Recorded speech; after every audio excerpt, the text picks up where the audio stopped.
The old system's run its course. When you basically start saying we're not producing any climate data anymore and we're going to make up the jobs numbers, that's deeply troubling, right? Because you can't price things. The whole purpose of markets is pricing. No information, no prices, bad. So this makes as much sense as a fish in a privet hedge, but that's what it is. You make it sound fun, but like it's it's hard, you know? Yeah, I can make a house of horror sound fun. And in many ways it is. That's why we love Halloween. So maybe we're living through the economic Halloween. That's political economist Mark Blyth, a professor at Brown University and author of the new book, Inflation, A Guide for Users and Losers.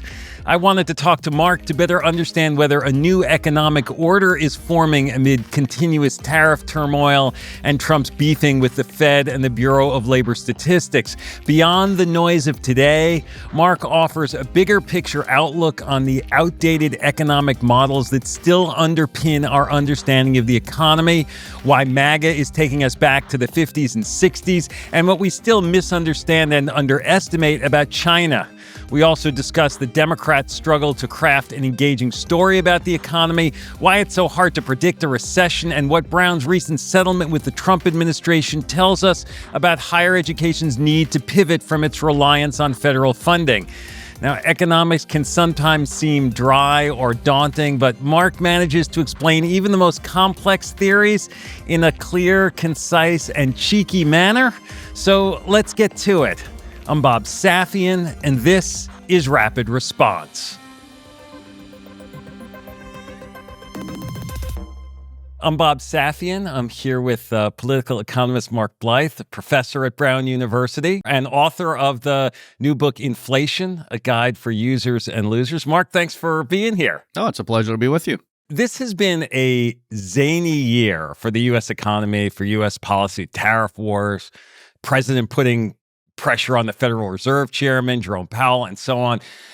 But now it feels like we've sort of reached an inflection point. The stock market's near an all-time high. You got Tim Cook at Apple just announced another $100 billion investment in U.S. chip manufacturing. We've seen some trade deals. CEO sentiment is turning up. Is there like a new economic order that's actually emerging? Does all this sort of chaotic Trump activity add up to something cohesive? Do you have a big picture for us on all this? Oh, do I have a big picture for you? Absolutely. So imagine the following, right? Imagine, you're probably not old enough to remember this, Bob, but there was a year called 1977. And in 1977, I think the US was still telling people if their license plate ended in an even number, they could gas up on a Monday, Wednesday, Friday. It was just a few years before that they actually had price controls in peacetime on beef, lamb, and pork. Wages were in a freeze across the economy, and there was no war going on. If you look at the commentary of the time, people thought we had a terrible amount of federal debt. The government couldn't stand up to anyone. We were adrift, we were ungovernable, and it was all going to go to hell in a handbasket. And what happened was, by 1985, there'd been a complete shift in how we do everything. We deregulated, we integrated financial markets, we got rid of New Deal regulations on banking and finance, we cracked down on labor, we outsourced, we began globalization as a process. And by 1985, Reagan could declare it's morning in America and everyone would believe him, and it was an entirely different world from the one that we lived in. So where are we today? We've ran the experiment that we began with Reagan in 85 of integrate, privatize, deregulate, etc. We've run that to exhaustion. There's been some good results, particularly for people who sit in the top 20%, 10%, 1% of the income distribution. But for large parts of American society, it was a process of hollowing out. It was a process of stagnant wages for 30 years. MAGA has a huge amount to do with this, the hollowing out of industrial base in the Southeast and the Midwest. So what are we doing now? Well, both parties, people forget this, gave up on free trade around 2015 with the collapse of the Trans-Pacific and Transatlantic trade talks. And when we got Trump put up tariffs, but there was a feeling of the people around him that essentially, by basically being the savings asset for the global economy, you've got an export surplus coming from Asia and Europe and everywhere. It's great. We get free everything and we pay them back with treasury bills, and they have an unlimited desire for treasury bills. But at the end of it, the biggest employers in the United States today are Amazon Logistics and Walmart. We realized that we didn't make anything. And Biden kept up all of the tariffs that Trump put in place and extended them, and tried to do green reindustrialization in new sectors.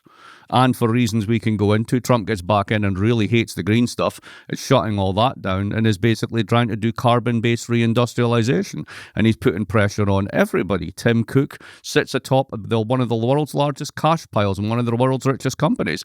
He's not immune to the pressure. Now, whether this can actually work is a big question, but that's the direction of travel. That's the big picture. We're rolling back a lot of the bad consequences, attempting to deal with the bad consequences of the regime that we've been living in for the prior 30 years. Making America great again. I mean, obviously, it's not, the goal is not to move back to, 1977 when, as you describe it, things were pretty crummy. I think it's more 1965 or maybe 55. I mean, the imaginary here is actually quite amazing. It is a bunch of old white dudes, and basically they don't like a lot of stuff that happened culturally, politically, economically in the past 10 to 15 years. You very much get this with Bannon and others, that we need an economy whereby one dude can work in manufacturing and get paid enough money that his wife doesn't have to work. She can then have more kids. That's why we don't need immigrants. We can strengthen the family. And then what we'll have is this 19th century foreign policy of spheres of influence, where we run this giant carbon-based economy that goes from Greenland to Canada all the way down to our satraps in Argentina and Brazil. And the rest of the world can go do the hell what they want. So I think there very is a kind of regressive modernization built into this, and that's its weak point, right? Nobody's asking women in the United States, hey, how do you feel about the kitchen and more babies, right? There's nothing in place to make this work. So that's where the tensions start to come out on this. The idea that sort of globalization can be stopped or reversed or whatever, I mean, how realistic is that? I mean, it's strange with the tariff war, like the bad guys now seem to be Canada, India, and Switzerland. Yeah, I know, go figure. I'm surprised it's really not the EU, because Trump's always had a thing about German cars.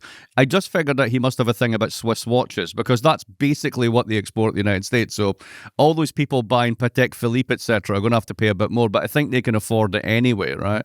No, the tariff stuff is basically a reindustrialization project that he gets to ratchet up and ratchet down for other foreign policy measures. Right, so when we did Liberation Day in April 2, the top market had a heart attack and the bond market freaked out. And then it went, we're kind of in, we're going to pull it back, right? We're basically back up to where it was, right? What they're really good at is basically playing the Overton window, right? We're here. I want to go all the way out there. In order to go all the way out there, I'm going to go even further than that. And everyone's going to freak out. And then I'm going to dial it back to there, and you're going to call it a win.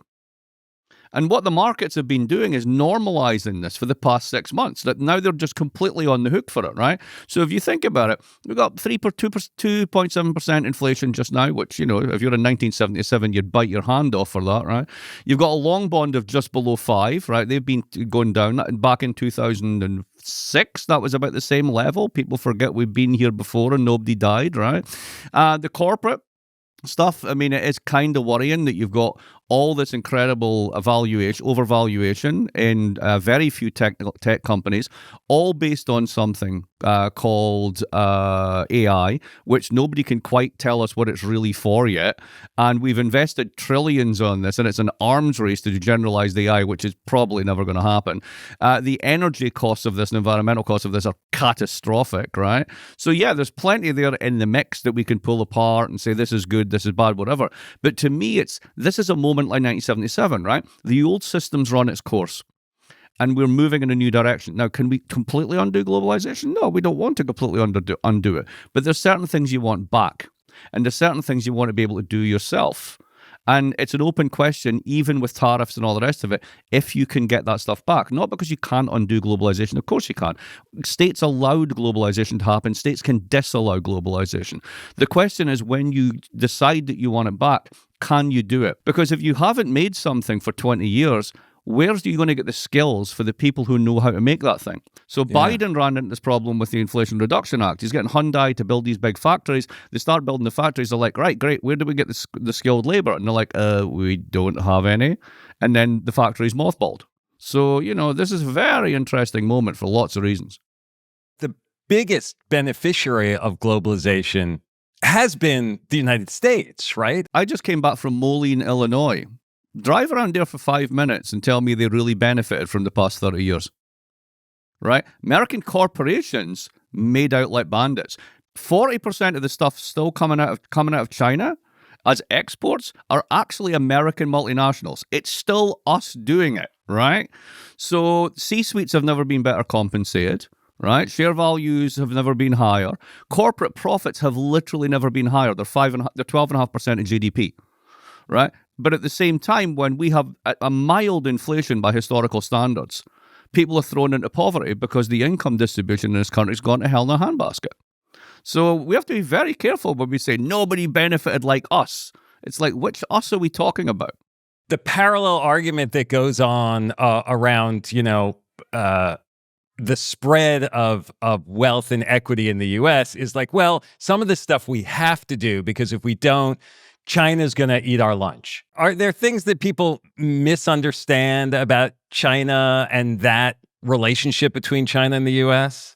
So I've never understood what eat your lunch actually means, right? You know, the president's really fond of saying that we've been ripped off for years, right? And a particular part of this is the scorn for the EU.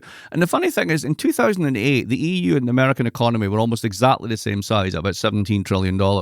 Now the United States economy, basically because of weird effects of healthcare spending on GDP and the Mag 7, is a third bigger.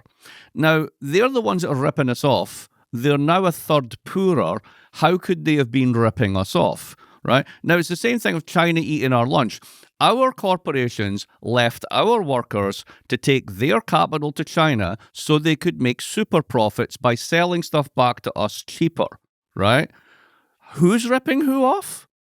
Like, what does that statement even mean? It's American companies that did this. There are no big Chinese companies that are doing this. They're all part of the supply chain, right?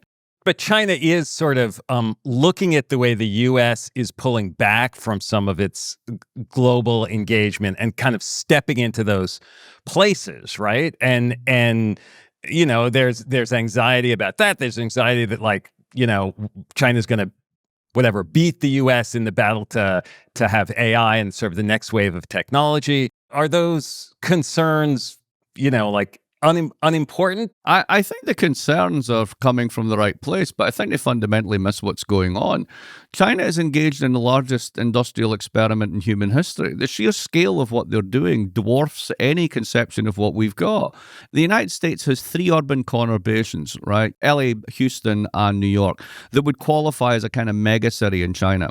China's 25 of those, and they're on their way to having 150 cities between 1 and 2 million. Right, the scale is just, it's just incredible, right? In 5 years, they have taken over every green tech sector.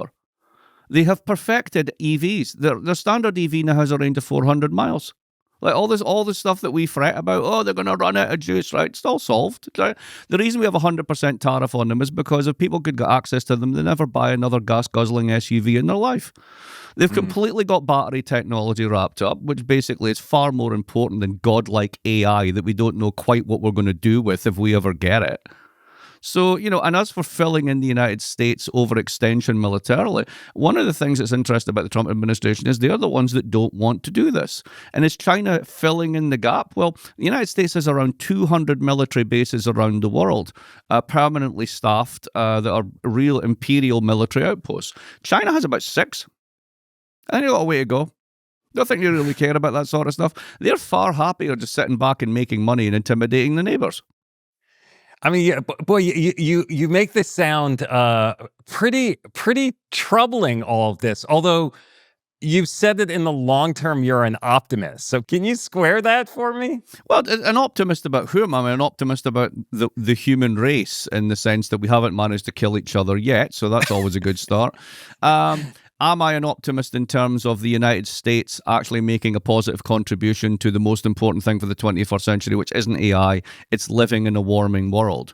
No, we've decided to double down on the very cause of that. Drill, baby, drill, 3 million barrels and 3%, all the anti-woke stuff on green investment, shutting down NOAA, literally trying to get rid of 2 satellites in orbit just now that actually make carbon data, pulling out of international agreements on this. We're basically like, screw you, we've got Ford F-150s, we don't give a shit, right? Meanwhile, the rest of the world's like, I don't think this is the right path. No, I don't think so. And I think, unfortunately, the more that we do this, the more that we will become isolated, this kind of island of carbon-based profitability that over the long run is going to be in trouble if the rest of the world no longer needs your carbon outputs. It doesn't need oil, it doesn't need gas, if the rest of the world moves away from that. So in a sense, the China stuff, we're handing it to them. We're literally putting it on a plate and saying, go on, take the future, take the sectors that matter. We're going to be basically building huge trucks and playing with something called AI. There's so many topics I want to ask you. I want to give you a rapid fire round. All right. Trump pressuring Fed Chair Jerome Powell. That's what you do when you basically want to have structurally low interest rates, which will enable you to basically dictate the structure of the treasury market. I wouldn't be surprised if what they also try and do is force big American banks to hold many more government bonds. That will relieve the pressure on that. That will push down rates. That will help them do the rest of the stuff that they want to do, which with tariffs is inherently inflationary. Just if I follow up on that, and have U.S. banks own more treasuries so that we're less reliant on foreign governments and other folks owning them, or just having more buyers? Just forcing more buyers. And then also basically kind of like dictating what the long end of the curve looks like through purchases. I mean, that's essentially how it would work. It's called financial repression, right? That's what it's called in the literature, financial repression. Next topic, Trump firing the head of the Bureau of Labor Statistics when the numbers weren't what he wanted them to be. Well, this is very similar to essentially pressuring the Federal Reserve, right? You don't really want the Fed to be independent. You want to be dependent and to do what you want through the Treasury, right? That's what you want. It's a very different relationship. I'm not applauding this. I'm just explaining it, right? The similar one with this one is a bit more sort of like Trumpy in the sense that you can't produce stats I don't like.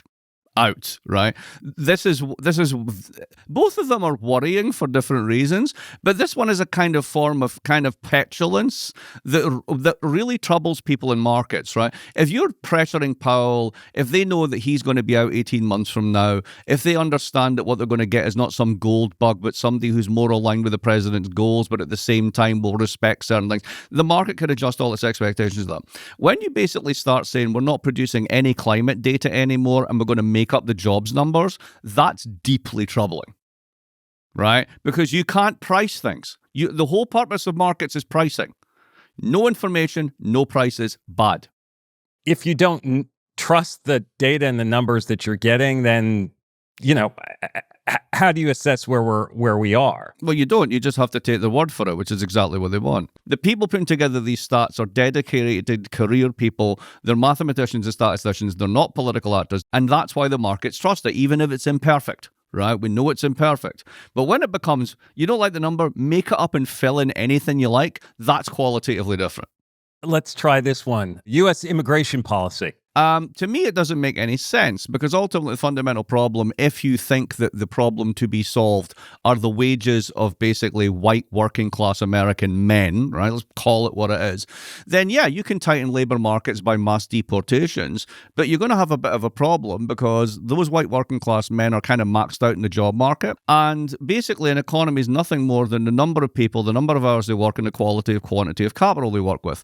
If you remove 12 million people, either everybody else has to work a lot more hours, or you increase the capital component, which is called AI, which will lead to unemployment of the people you're trying to employ. So this makes as much sense as a fish in a privet hedge, but that's what it is. Let's go to another one then. Your book about inflation. Are we going to see inflation again? It turns out that like most inflations are actually caused by supply shocks, right? So even the 1970s, the oil shocks, the commodity shocks, etc., all those things were in there. And it wasn't just the government spent too much money. So are we in line for more supply shocks? Yeah, because we're deglobalizing. Yeah, because of tariffs.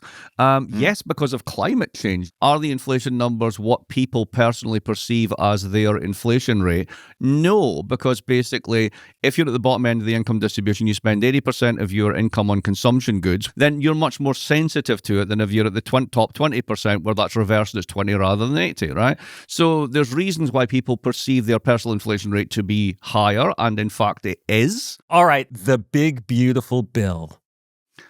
It wasn't that big, and it's not my definition of beauty. I mean, essentially, it's another round of tax cuts from Republicans. Who saw that coming? They've never done that before. Tax cuts skewed to the top, say it ain't so. And interesting that they're willing to actually sacrifice their own base because the only place they could find any money was in Medicaid. And as Steve Bannon said at the time, there's a lot of MAGA on Medicaid, and come January next year, they're going to find out exactly how painful that is. Republican policy has long been like smaller government versus bigger government. Is that happening? So if you look at the size of the federal government in the 1970s and then control for population growth, it's actually smaller than it was in the 1970s. So I guess that's mission accomplished. So when you go in and you do Doge, you basically randomly fire people. You end up having to hire half of them back. It causes a great deal of disruption. It makes the skilled people that you have in those organizations go, stuff this, I'm out, I'm not putting up with this shit. So your skill level drops down. You're still unable and unwilling to invest in technology in the government itself. They're still running COBOL at the IRS. These people tell me that they're worried about the national debt. And then part of what they do is they cut the budget of the tax collectors and fire the tax collectors. These are not serious people. And you mentioned the national debt. What's your quick take on the national debt? Do we really think the Fed is going to allow the collapse of the American economy? Every time there's been a bump in the road since Greenspan, they cut rates in order to make things okay. If there was ever a serious panic in the Treasury market, as they showed in 2020 and 2022, they would walk in and solve the problem. Is it unsustainable? Yes. If every bond that they had in their portfolio was now at 7%, we might have a bit of a problem. But historically, what we've done is grown faster than everybody else. And if the rate of growth in the debt stock is smaller than the rate of growth in the economy, the debt shrinks. Yes, $37 trillion is an enormous number, of 43 or whatever it is, but it's also like almost the 90% size of the economy. The reason there's so much debt out there is because everybody wants to buy it. There's never been a failed treasury auction. All these people that are constantly freaking out, oh, the debt, they're. Well, who are the morons on the other side of the trade that keep buying this stuff for pennies, like for literally 3%? If it's such a toxic asset, why is the whole world fill up with it constantly? So, I've got lots of things to worry about, but that's not one of them. The issue is every time that there's a big financial crisis, 2008, debt jumps by 30%. COVID, we chucked out another 20%. This is why it's up where it is. It's reacting to these crises. If you are where we are and there's a ginormous financial crisis, are there going to be buyers at that point? That's the one that I worry about in a crisis. Everybody wants to run to the safety of bonds. What Trump did, and this is singularly important, is that with the tariff announcement, he told everybody that what was once an informationally invariant asset, the Treasury, doesn't matter what the news flow is, Treasury, is now a risk asset because we can and we will screw around with things that will affect its value. And once you've done that, you do not get to put that GD back in the bottle. And once you're a risk asset, you behave like a risk asset. And that's when bailing things out becomes more problematic. That's what I worry about. The story that Trump tells about the economy and the world that the Republicans now tell, like the other party, the Democrats, don't seem to have a particularly cohesive story of their own. That's right, isn't it? Now, isn't that telling, right? Because if everything that these guys are doing is so wrong, you can pick them up individually on why they're wrong, right? So tariffs are wrong because, immigration is wrong because. All right, fine. But simply pointing out the error of their ways is not to posit an alternative. And the reason it's difficult for them to do this, and Henry Farrell, who's a very smart guy who writes a blog called Programmable Mutter, which I recommend, made this point of about a year ago now, which is that the Democrats have become the party of the status quo.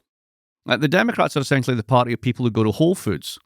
Right? It's the people who are in the top 20%, the manager, as Bannon derisively calls them, the managerial professional globalist class. And for us, everything's going great. It's fabulous, right? Our wages are through the roof. We're the ones that own all the stocks. I mean, don't stop this. This is what we're really sorry we hollowed out the Midwest and all these people are on Medicare and like there's no future for them, etc. But get with the program. This is the future. Just join us. Yeah, no, the way that we, it's just technology. As if technology was given to us by God and dictates what we do with it, right? So no, these guys have got a very powerful set of rhetorical weapons, and the Democrats are just completely unable to handle it. And what they did did is they doubled down on identity politics as a way of carving out and building a coalition that ignores all those facts. And that just becomes inherently fragile. And it's no accident that, like, the other side is completely targeting that sort of identity politics because it reinforces their base and weakens the other side. So if you take that away from the Democrats, what have they got left? That's the silence that you hear now. I have to ask you about the recent deal that your university, that Brown, made with the White House, sharing admissions data, agreeing to donate $50 million to local business development, all in order to like unlock federal research grants. What's the buzz on campus among faculty? Do you have any like visceral personal reactions? We weren't formally charged with anything. We hadn't done anything. They just stopped paying the grants. And then we have to pay the people who are doing the work. And, we're a $1.4 billion shop losing $3.5 million a week. I mean, it's completely unsustainable, right? So my colleagues will say, well, it's not really a deal because we didn't really do anything. And what's to stop them the next time there's a protest on campus saying we're not in agreement, et cetera, et cetera. And my point is like, okay, so basically what happened was we went into the casino and we decided we were going to play poker. We didn't really know we were doing this, but we started playing poker. And we've got two pair. Turns out the guy on the other side of the table has an infinite deck and always pulls a flush. How long do you think you're going to last? Have we sold our soul down the river for this? I don't know. I mean, at the end of the day, we work for universities. We're employed by them.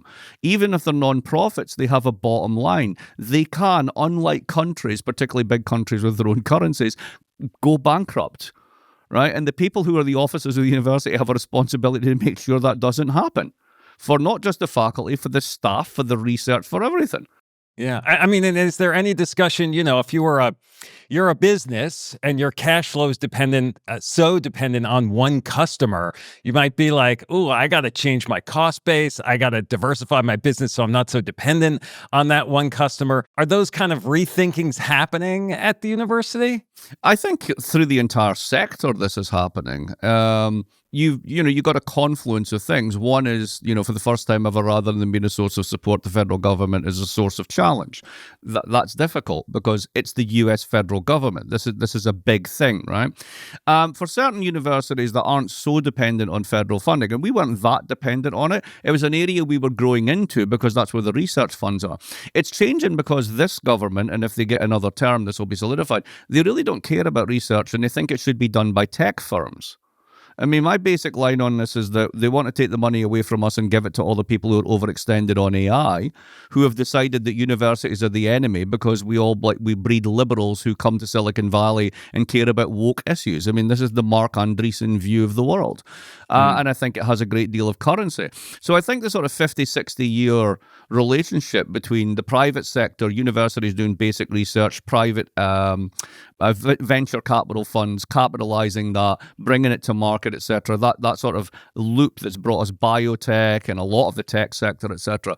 That's going to change. American universities are sort of, when it comes to absolute basic research, superconductivity, quantum computing, a lot of these breakthroughs are not happening in Silicon Valley. They're happening in universities. And we've been doing this for 50 years. That's going to change. And that's going to change. I'm not sure that basically a bunch of man-baby firms in California are the ones that are really going to do that. Whatever money they're going to do, remember Zuckerberg, the metaverse? I mean, what a way to spank money, right? We would never have done that. We would have literally started with a focus group that said, how do you feel about spending most of your working life with a pair of goggles on your head? And everybody went, no, and we're like, right, stop there, right? But, you can't stop Zuck, so he gets to spend billions on something that clearly nobody wants. So, that's the way that it's trending. And then you've got the government also saying that, like, you're taking too many foreign students. Well, the reason we're taking foreign students isn't just intellectual diversity or pluralism, it's the fact that they pay full freight. And then we can tax them and actually give more money to the domestic students. You cut that off, you're not solving the problem, you're making it worse. So we have huge challenges right across the board. And it's coming from our own government. For those who kind of get overwhelmed by the pace of the economic news, by all the changes, like, is there I don't know, is there a specific number or metric or topic that you would say this is what you really got to pay attention to? I got a call from a network yesterday, one of the network news guys, and they said, look, Mark, just a quick one. Do you think there's going to be a recession? And I said, I have no idea. And they're like, but you're an economist, you're meant to know. And I'm like, okay, so I can anchor on last week's jobs report and the scandal around that and say, ooh, unemployment's going up. And then we'll revise the next one and then it'll go up, right, or down, or whatever it happens to be. Can I tell you from looking at 3 or 4 numbers going to be a recession? Maybe some people can do this. It's never made any sense to me. It's always after the fact that we're smart on this sort of stuff. Big recessions in the United States. Okay, so 2 quarters of negative growth. Do people really notice this? Right, I mean, I know it's the technical definition, right? But when we think about recession, what you're talking about is 2008 through 2012, right? That's a recession, right? Well, and the question, like, will there be a recession? Like, yeah, at some point there'll be a recession. Right, exactly. No, exactly, right. If you could actually do that, right, what you are saying is I can predict the stock market. Right, because by definition, a recession is when profits go down, values go down, right? So what you're saying is, I can tell you when the market's going to go down. If you really could do that, you wouldn't tell anyone, and you would make more money than God. And that's why it's fascinating, and that's why some of the most interesting people I've ever met work in markets. That's why I like coming on shows, talking to you, all the rest of it, because people think about this. But there's also this thing that they don't sort of understand sometimes, which is their thoughts about it are part of the system. Right? We like to pretend that we step outside of the system. It's sort of like the weather, right? So, I don't like the weather, it's too hot. Well, the weather doesn't care. It's either going to be hot or cold, right? But, I don't like tech stocks, and I'm somebody who's really important, and I don't like Warren Buffett anymore. Those things have consequences, right? You're actually part of the system. And that's what makes it super fascinating and much more complicated. And for each of us individually, I mean, sometimes that system seems so big and so, hard to get our arms around that it's like we control what we can control, but we're never really sure whether we're leading that system in what we're individually doing in a good way or a bad way. Like, do I just do what's good for me, or is there something that I do that will be good for me in the long run, but I can't even see it? In finance, the incentives are always pro-cyclical. If you lose money when everyone else loses money, you keep your job, right? If you make money when everyone else loses money, they give you a firm, right? If you make money when everyone else makes money, you keep your job, maybe unless it's a downsizing, right? But if you lose money when everyone else makes money, you'll never come back. So your incentives are always pro-cyclical. Take the bet. Take the next step. Take on the risk. Bet. There was an advert just before the dot-com bust, and I'm pretty sure the actress in it was Jennifer Connelly. And she was in this hotel in the middle of the desert. And in comes a guy who's like my age with the snakeskin bag and the leather jacket and much more handsome than I am, and drops it down on the floor. And he says, "What have you got for entertainment around here?" And she looks at him and says, "Any movie you would ever want to see on demand whenever you want it." Words to that effect. And he goes, "How is that possible?" And I think it was a company called Quest. And it came up now, Quest. And it turned out they went bankrupt a few months later because we didn't have the tech to do that. But then once you do develop the tech, we get Netflix. Right. So there are busts which harm the companies and harm the investors, right? Downside risk, that's why you get reward on the other side. But there are busts that leave behind good stuff, busts that drive out the old and bring in the new, and it's really productive. The worst type of busts are financial busts, because not only do you bail out the people that really should be paying the costs at the expense of everybody else. This is the book on austerity I wrote a decade ago, right? What you're also doing is you're licensing ever-increasing risk-taking. Well, Mark, this was great. I don't want to say it's fun because it's hard. Like, it's, there's stuff about this that's just, kind of scary and overwhelming. Right. And, you make it sound fun, but like it's... It's hard, Yeah, I can make a house of horror sound fun. And in many ways it is. That's why we love Halloween. So maybe we're living through the economic Halloween. Mark is a spark plug. He's got my brain buzzing all over the place. I need to take a deep breath to try to absorb his ideas. First, to admit to myself that I may be more out of touch than I like to think. the enthusiasm from Trump and MAGA isn't born from thin air, but from decades of economic dislocation that I've been fortunate enough to largely sidestep. I see tech as good, and I still think it is, but it's also important to recognize that the growth of tech hasn't been good for everyone, and there are ramifications for that. The relationship between politics and the economy, Mark's area of expertise, it's so tricky. Businesses control their own fate, but only to a point. If the success of the U.S. proves anything, it's that the environment you operate in really matters. Of course, businesses also play a role in creating that environment, and if we take Mark's perspective to heart, business leaders may need to be more assertive in shaping that environment. A Halloween house of horror and fun indeed. I'm Bob Safian. Thanks for listening.